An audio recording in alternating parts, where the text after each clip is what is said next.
Okay, so let's look at some legal and ethical issues. Code of ethics. These are some major terms you need to know. We have autonomy, one's right to control the direction of one's life. In other words, I can't come in here and tell you how you need to live your life. You have autonomy. Non-maleficent. Counselor does no harm. In other words, if you are struggling, cancel your appointments and take care of you and then get back into counseling. Beneficence. Work for the good of the individual, society, and the promotion of mental health and well-being. Advocating. Justice, equality, and fairness. Make sure that you are fair. This is really, when I see this, is usually whenever there's a family, maybe a divorce case or custody battle, and you have to be equal and fair and make sure that at the end of the day, whatever you say or do, it is for the best interest of your client, which is usually the child in those cases. Occasionally it's one of the parents, but usually the child. Fidelity. Counselors will be true to their words, and guess what? Our actions match our words. So if you say the cost of the session is going to be $50, the cost of the session is going to be $50. Now, one thing I used to always tell clients whenever I would, when I was taking insurance, is letting them know there were a couple of insurance companies that their card never gave the right information. So the card would say the copay is $20. And so I would tell them, okay, the copay is $20. Now, if insurance comes back and says it's something else, then we have to do that. But from what I'm seeing, copay is $20. That means that I'm being true to my word to the best of my knowledge at that given moment. Again, all the more reason to not take insurance, because it saves you from having to have those conversations. Veracity. Counselors are truthful and honest in all professional interactions. What you see should be what you get. There shouldn't be any question. So the ethical decision-making model is systematic. It provides documentation. And here are the steps. First thing you want to do is identify the issue. Okay, the issue is that a student counselor left client confidential documents in the office that's used by multiple therapists. Okay, identify the ethical codes. Okay, so that could be the ethical code on confidentiality. That could be record keeping. So what I'm going to do is I'm going to look through the ACA and write down all the ethical codes that were violated, if any. Identify the relevant state federal laws. So what I'm going to do is then I'm going to go to the state board, Texas Behavioral Health Board, and I'm going to look at the state laws regarding those ethical codes, ethical issues. Okay, and then I'm going to look at federal laws and see what's going on there. Once I gather all my data, so this is data gathering, okay? So once I've done the first 3 steps, I've gathered all my data. I know my information. Then I'm going to look at what's the right course of action. Do I simply talk to the student counselor? Do I terminate the supervision? Do I turn the student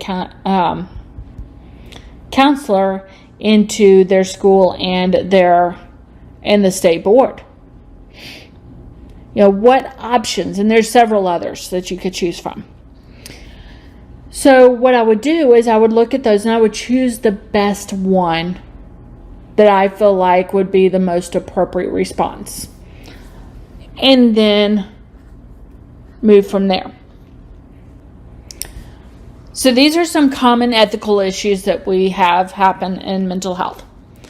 Professional and personal boundary conflicts. Guys, you get to know your clients really, really well. And sometimes it's one of those things where, man, if you were not one of my clients, we could totally be friends outside of here. Or sometimes it's, if you were not one of my clients,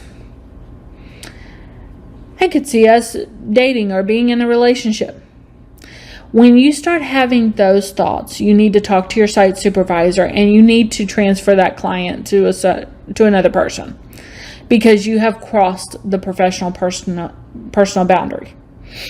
That does not mean it's necessary to turn you in for anything, unless of course you've crossed that and you've now moved to action. So you're now hanging out with this person outside of the counseling session. So that's where you'd want to go immediately to your site supervisor. Confidential privileged communication. So if you've got somebody who has broken confidentiality or PHI requirements, public health information, or HIPAA, then those are things that you have to turn in, because it is breaking confidentiality and not for a reason that we are legally obligated to. And again, you would turn that into the site supervisor or the company owner, whichever is the next person in line to talk to. So for example, in my practice, if take the example I gave earlier about the person who left out confidential information. Well, let's say the next counselor who came in and used that office saw it. Then their job would be to come and tell me, because not only am I the owner, but I'm also the site supervisor.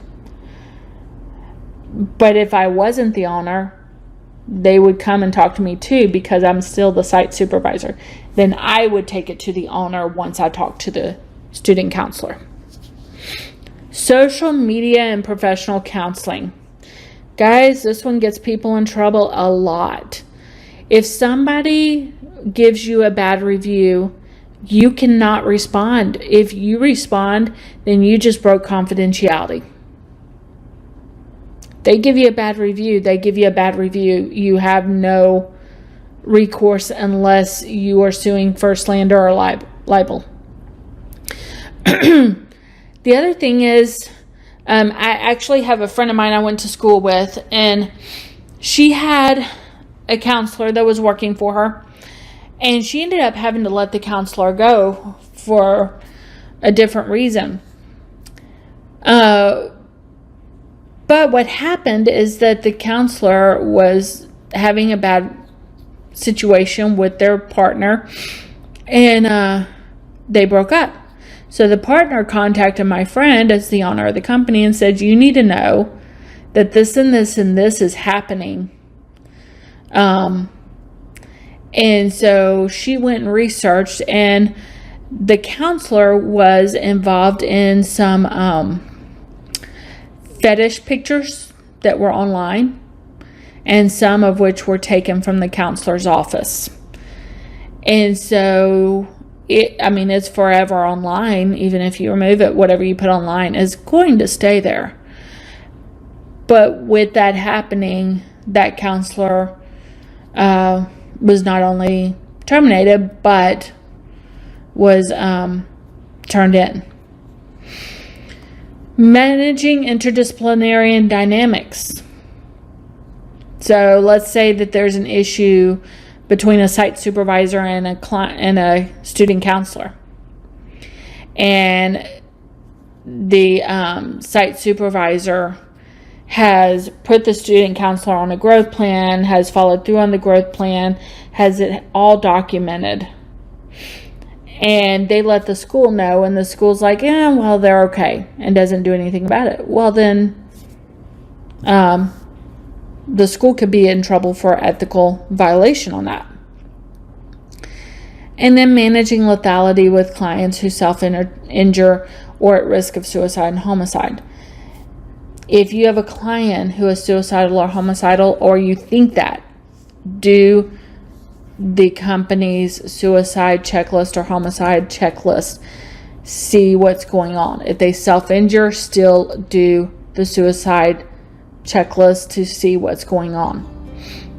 Our clients are not always going to tell us everything.